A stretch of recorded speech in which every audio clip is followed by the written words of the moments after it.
you food. It's not like that. And there ain't nobody babying you once you hit a certain point.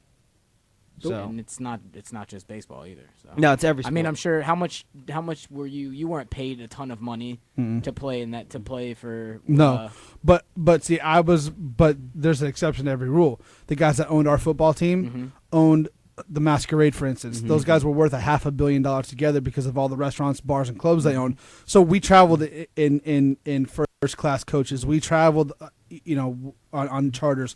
We were able to travel nicely, but most of the teams in that league, they were on school buses. And what I'm getting at is, it's just another thing with you're gonna need an extra job. You're gonna need something absolutely. in the future. Yeah. You cannot live off of that. We made for the rest- $300 a week. Exactly. You can't live off You that. can't live off of that. No. You're going to need to be in school. You're gonna need to be have a job.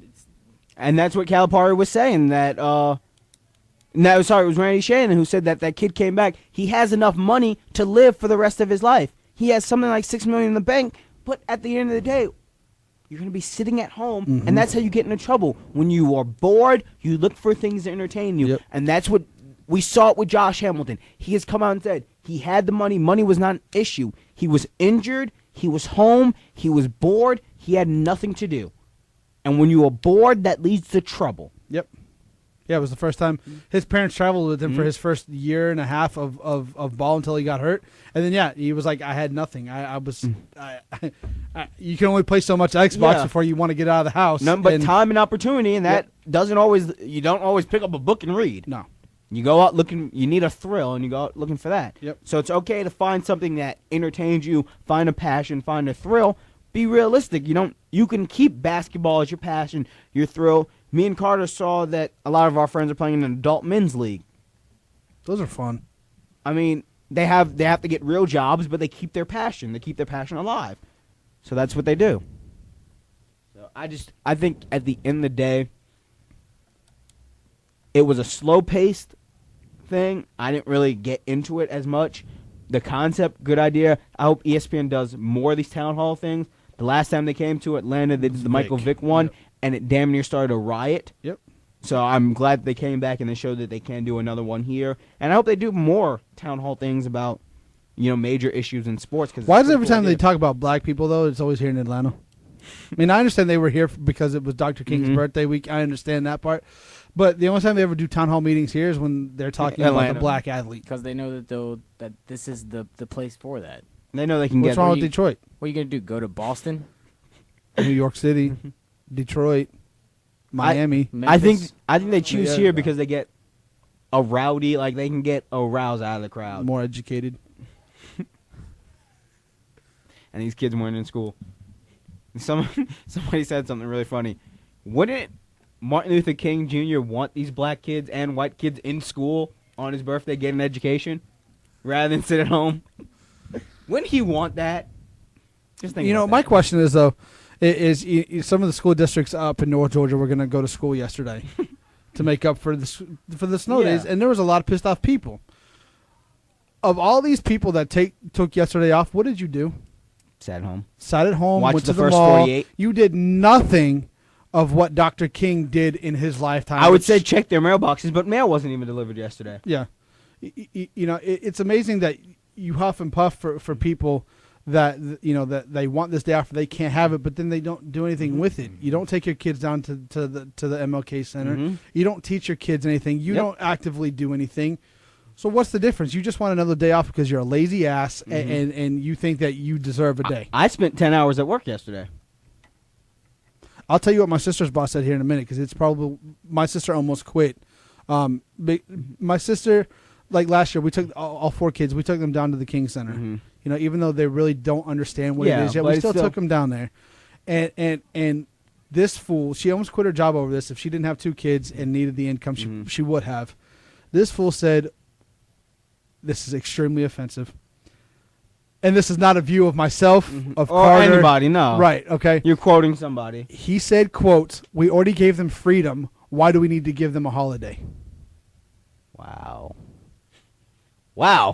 What do you say to that? Like, it's not even funny. Like, it's not even a joke. Like, it's not.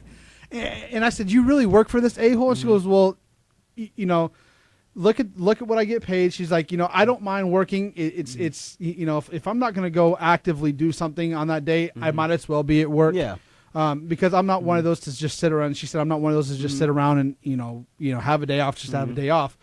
But that view, like, there really are still people that feel that way, and it's just amazing to me. Yeah, and you throw it around, like, you can go to the King Center on MLK. Well, the King Center is open all year damn round. time. Yep. You can go there any day too. You don't. Well, it's just like going to church on Sunday. Yeah. I can be out at the club and mess around with 3 different girls. You go to Sunday, but hey, it's all good. God forgives me. So. You say a couple of Hail Marys, you're all good. Right. Amen, brother. Amen. So it's just, I understand where if you're gonna take the day off, go do something productive. Martin Luther King didn't just say, "Hey, black people, you could educate them on anything." Right. Just make it a productive. Take them to educate them about fish. Right. Take them to the world of Coke. They learn a lot about business and just do something productive. If not, put them in front of the TV. They have the thing from Ebenezer Baptist Church. They have. It all comes back to the parents. Yep. Because a lot of people were off yesterday with their children, and their kids sat around and played Call of Duty all damn day. Come on, man. They were at Lenox Mall. Or an American Girl or something like that, or Build-A-Bear or something. There are things to do, and if you want to do it, you can do it. My mother went to Cornell. She was a school teacher, and I'd be damned if I sat around playing Xbox all day on a day off where she was home. Yep. Yeah. At the very least, I was out with her running errands, learning how to shop for yourself, learning how to wash clothes. If you're going to be home and you're going to do household things, take your kid with you. But it's amazing how many people don't realize that you can teach a kid something without actually having to teach them. They just have to be there. Right, exactly. Kids, they're like dogs. As a parent now, I have learned, and it's funny because the next time Ethan sees Carter, he's got a special word he's going to call him from now on, and it's not evil. It starts with an H and ends with an Hitler. Backgammon. But it's amazing how much kids soak up, and you don't realize what they soak up until you're a parent, and you accidentally drop the F-bomb or you accidentally whatever.